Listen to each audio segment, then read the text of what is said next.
تصور کرے ایک مکہ کے تپتے ریگستان، آنکھوں میں عمرے کی تڑپ اور دل میں رسول رحمت صلی اللہ علیہ وآلہ وسلم کی محبت۔ ایک قافلہ ہے، نہ تلواریں اٹھی نہ جنگ کا ارادہ، بس کعبے کا دیدار۔ لیکن پھر ایک ایسا لمحہ آتا ہے جو تاریخ کا رخ بدل دیتا ہے۔ یہ کوئی عام دن نہیں تھا، یہ وہ دن تھا جب بیت رضوان کا عہد لیا گیا، جب ایک درخت کے نیچے ایک تاریخ رقم ہوئی، اور جب حدیبیہ کے مقام پر ایک معاہدہ ہوا جو بظاہر شکست تھا مگر در حقیقت فتح مبین تھا۔ آئیے آج ہم صلح حدیبیہ کی طرف چلتے ہیں اور بیت رضوان کی اس عظیم لمحے کو یاد کرتے ہیں جو صرف اسلام کی نہیں، انسانیت کی تاریخ کا فار ہے۔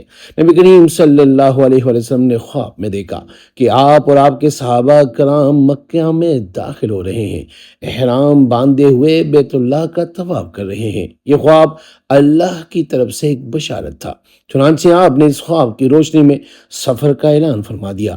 ذی القعدہ کی 6 ہجری 1400 صحابہ کرام کے ساتھ نبی اکرم صلی اللہ علیہ وسلم مکہ کی جانب روانہ ہوئے۔ یہ قافلہ جنگ کے لیے نہیں، عمرے کے لیے جا رہا تھا۔ صحابہ نے احرام باندھے، قربانی کے جانور ساتھ لیے، تلواریں نیام میں تھی، مگر قریش نے راستہ روک دیا۔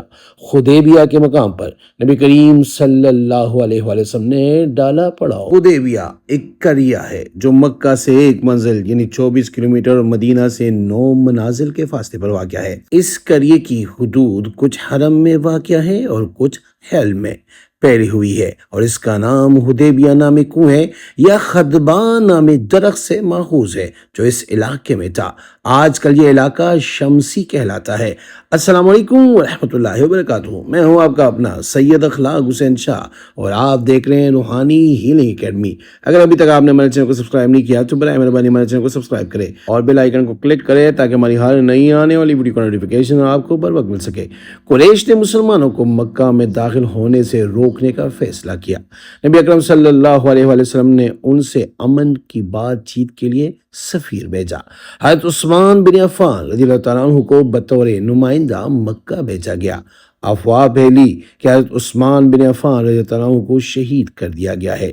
یہ خبر سن کر دل ہل گئے اور پھر وہ لمحہ آیا۔ نبی کریم صلی اللہ علیہ وسلم نے ایک درخت کے نیچے صحابہ سے بیعت لی جو بیت رضوان کے نام سے مشہور ہوئی۔ یہ بیعت موت پر تھی، قربانی پر تھی، وفاداری پر تھی۔ 1400 صحابہ نے ہاتھ میں ہاتھ دیا اور وعدہ کیا کہ اگر حضرت عثمان بن عفان رضی اللہ تعالیٰ عنہ شہید ہو چکے ہیں تو ہم لڑیں گے، پیچھے نہیں ہٹیں گے۔ اللہ رب العزت کو یہ بیعت اتنی محبوب ہوئی کہ قرآن میں اس کا ذکر فرمایا، جس کا مفہوم یہ ہے بے شک اللہ مومنوں سے راضی ہو گیا جب وہ درخت کے نیچے آپ سے بیعت کر رہے تھے۔ یہ وہ لمحہ تھا جب آسمان بھی جھک گیا، زمین نے فخر کیا اور ایمان اپنے کمال پر پہنچ گیا۔ پھر قریش نے حضرت سہل بن عمرو کو صلح کے لیے بھیجا۔ ایک معاہدہ طے پایا جس کے چند شرائط یہ تھی۔ نمبر 1، مسلمان اس سال عمرہ نہیں کریں گے، اگلے سال آ کر 3 دن قیام کریں گے۔ 10 سال کے لیے جنگ بندی ہوگی۔ اگر مکہ سے کوئی مسلمان مدینہ آئے گا تو واپس بھیج دیا جائے گا، مگر کوئی مدینہ سے مکہ جائے گا تو واپس نہیں کیا جائے گا۔ ظاہری طور پر یہ شرائط مسلمانوں کے لیے نقصان دہ دکھائی دیتی تھی۔ صحابہ کرام کو دکھ ہوا، مگر نبی کریم صلی اللہ علیہ وسلم نے اللہ کے حکم کے تحت اس صلح کو قبول فرمایا۔ جب حضرت ابو جندل جنہیں مکہ میں قید رکھا گیا تھا، صلح کے دوران بیڑیا پہنے ہوئے حدیبیہ پہنچے اور واویلا کیا، مجھے بچائیے، مگر نبی کریم صلی اللہ علیہ وسلم نے صلح کی شرائط کا احترام کرتے ہوئے صبر فرمایا۔ یہ وہ لمحے تھے جہاں جذبات کی بجائے حکمت کے فیصلے کیے۔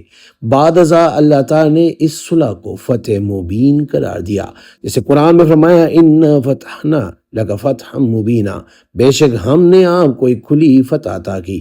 یہ صلح در حقیقت اسلام کی سب سے بڑی سیاسی کامیابی تھی۔ اسلام کا پیغام امن کے ماحول میں پھیلا، کئی قبائل نے اسلام قبول کیا، صرف 2 سال میں اتنے لوگ مسلمان ہوئے جتنے پہلے 10 سال میں نہیں ہوئے تھے، اور فتح مکہ کی راہ میں اس معاہدے سے ہموار ہوئی۔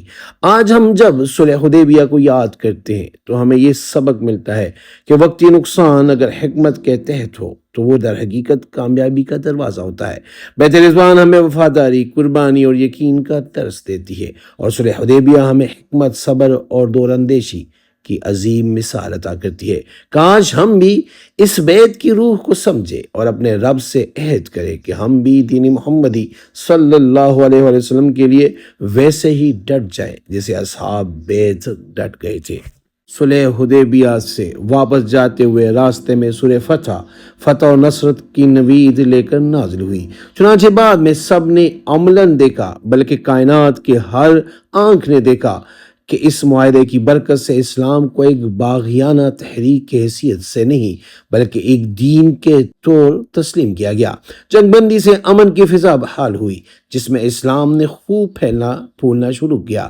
صرف چند ماہ بعد خیبر فتح ہو گیا اور 2 سال کے قلیل عرصے میں 1400 کا یہ لشکر 10,000 کی تعداد کے ساتھ مکے میں داخل ہو گیا۔ میری دعا ہے کہ اللہ پاک ہمیں بار بار مکہ اور مدینہ یعنی حرمین شریفین کی بادب حاضر نصیب فرمائے، اور جو اس ویڈیو کو دیکھ کے اللہ پاک ان کے دل کی تمام جائز مرادیں پوری فرمائے، اور اللہ پاک ان کو ہر قسم کی پریشانی سے محفوظ رکھے۔ آمین۔ جزاک اللہ۔